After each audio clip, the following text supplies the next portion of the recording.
They say the sea has a hunger, one that awakens once every 100 years. A hunger that can only be fed with a bride. And when the tide begins to roar and the skies turn black, the people know the sea has come to claim its due. This time, the name whispered from trembling lips was Selene. They dragged her through the village, white dress heavy with rain, wrists bound with iron. The people looked away, too afraid to meet her gaze. Chained to the cliffs, she stood as waves crashed beneath her, lightning splitting the night. Her tears vanished into the storm. But Selene was not like the brides before her, for deep in her blood burned something ancient. Her grandmother once told her she was born under the blackest storm the kingdom had ever seen. That thunder had been her lullaby, and lightning her first smile.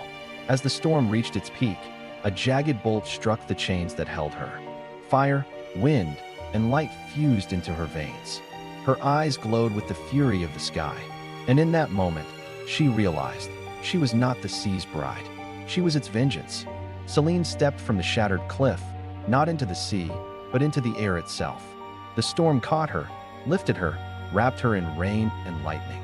And with whirlwinds at her back, she flew toward the royal palace. Inside, the king watched the storm with unease. He had chosen Selene, not out of tradition, but out of fear. Her power had always unsettled him, and offering her to the sea was his way of removing the threat. But now, the storm was walking through his gates.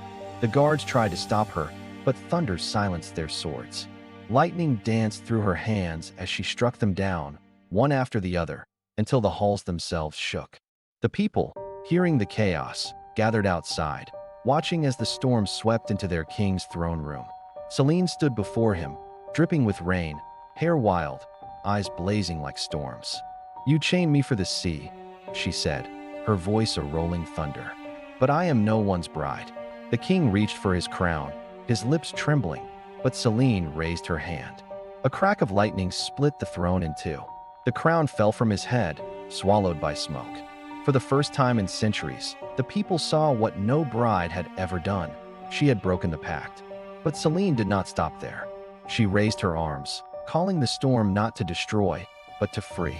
The waves calmed, the winds softened, and the sea stilled as if bowing before her. The villagers fell to their knees. The girl they had once offered in sacrifice now stood as their protector. And from that night on, the sea no longer demanded brides. It already had its queen,